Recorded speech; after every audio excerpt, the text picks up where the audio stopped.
العالمین والصلاة والسلام علی سید المرسلین اما بعد فاعوذ باللہ من الشیطان الرجیم بسم اللہ الرحمن الرحیم۔ اللہ تبارک و تعالیٰ کے فضل و احسان سے ایک ہم نے نئی سیریز کا آغاز کیا ہے، شمائل نبی صلی اللہ علیہ وسلم۔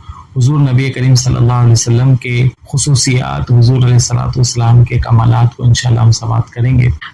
تو سب سے پہلے ہم انشاءاللہ شمائل نبی صلی اللہ علیہ وسلم سیریز میں خوشبو، حضور علیہ الصلوۃ والسلام کی خوشبو کے حوالے سے سماعت کریں گے۔ حضور نبی کریم صلی اللہ علیہ وسلم کی خوشبو سے پہلے درود پاک کی فضیلت سنتے ہیں، اور درود پاک کی فضیلت سن کے درود پاک پڑھ لیتے ہیں۔ اس کے بعد جو وہ ہم باقاعدہ محفل کا آغاز کرتے ہیں۔ سعادت الدارین نے یہ عبارت لکھی ہے کہ جس مجلس میں حبیب خدا صلی اللہ علیہ وسلم پر درود پڑھا جائے تو وہاں سے جو وہ ایک خوشبو آسمانوں کی طرف بلند ہوتی ہے، اور پھر یہ خوشبو آسمانوں کی طرف جب جاتی ہے تو آسمانوں کے فرشتے اس خوشبو کو محسوس کرتے ہیں اور کہتے ہیں کہ یہ خوشبو اس مجلس سے آئی ہے جس پر حبیب خدا صلی اللہ علیہ وسلم پر درود پاک پڑھا گیا ہے۔ اس لیے آپ عقیدت اور محبت سے درود پاک پڑھنے، اللہم صلی علی سیدنا و مولانا محمد وبارک وسلم، صلاۃ و سلام علیک یا سیدی یا رسول اللہ۔ حضور علیہ الصلوۃ والسلام کی خوشبو کیا شان ہے۔ بغیر کسی تمہید کے ہم چلتے ہیں حدیث مبارکہ کی طرف۔ متفق علیہ روایت ہے، عن انس رضی اللہ تعالیٰ عنہ قال کان رسول اللہ صلی اللہ علیہ وسلم اظہر اللون، حضور نبی کریم صلی اللہ علیہ وسلم کا رنگ صاف اور چمکدار تھا۔ آگے فرماتے ہیں اظہر اللون کأن ارقہ اللؤلؤ، حضور کا پسینہ یوں تھا جیسے موتی ہوتے ہیں۔ آگے فرمایا کہ اذا مشى تکفى، حضور جب چلتے تھے تو طاقت کے ساتھ چلتے تھے، کمزوروں کی طرح نہیں چلا کرتے تھے۔ اور مزید ارشاد فرماتے ہیں وما مست دباجۃ ولا حریرۃ من کف رسول اللہ صلی اللہ علیہ وسلم، میں نے سخت ریشم کو بھی چھوا ہے، میں نے نرم ریشم کو بھی چھوا ہے، لیکن حضور کے ہاتھ کی ہتھیلی ان سے بھی زیادہ نرم ہے۔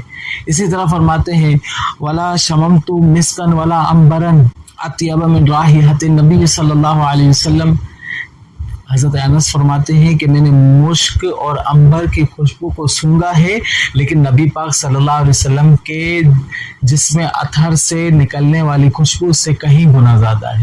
حضور علیہ الصلوۃ والسلام کی کیا شان ہے۔ خصوصیات میں سے حضور علیہ الصلوۃ والسلام کی جسم انور سے خوشبو کا آنا۔ حضرت ام سلیم رضی اللہ تعالیٰ عنہا روایت کرتی ہیں، مسلم شریف کی روایت ہے، فرماتی ہیں کہ نبی پاک صلی اللہ علیہ وسلم میرے پاس دوپہر کے وقت کہلولہ کرنے کے لیے آتے تھے۔ حضور علیہ الصلوۃ والسلام کے لیے میں بستر بچھا دیا کرتی تھی، حضور علیہ الصلوۃ والسلام اس پر آرام فرماتے تھے۔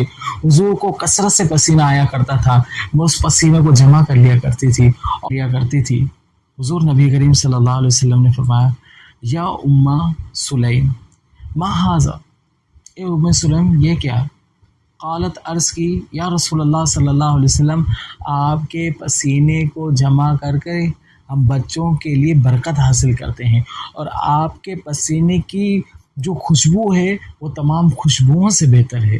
اسی لیے حضرت ام سلیم رضی اللہ تعالی عنہا جو ہے وہ اس کو جمع فرما لیا کرتی تھی۔ اب حضور نبی کریم صلی اللہ علیہ وسلم نے جب حضرت ام سلیم رضی اللہ تعالی عنہا کا جواب سنا تو حضور نے فرمایا اصبتی، تو نے درست فرمایا ہے۔ حضور علیہ الصلوۃ والسلام کے جسم انور سے، اطہر سے ہر وقت جو وہ خوشبو آیا کرتی تھی۔ یہ حضور علیہ الصلوۃ والسلام کے خصوصیات میں سے، حضور علیہ الصلوۃ والسلام کے خصائص میں سے ہیں۔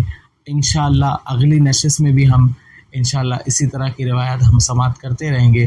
آج ہم نے متفق علیہ ایک روایت سنی، اس کے راوی حضرت انس ہے، اور دوسری روایت ہم نے حضرت ام سلیم رضی اللہ تعالی عنہا کی سنی، اور یہ مسلم شریف کی روایت ہے۔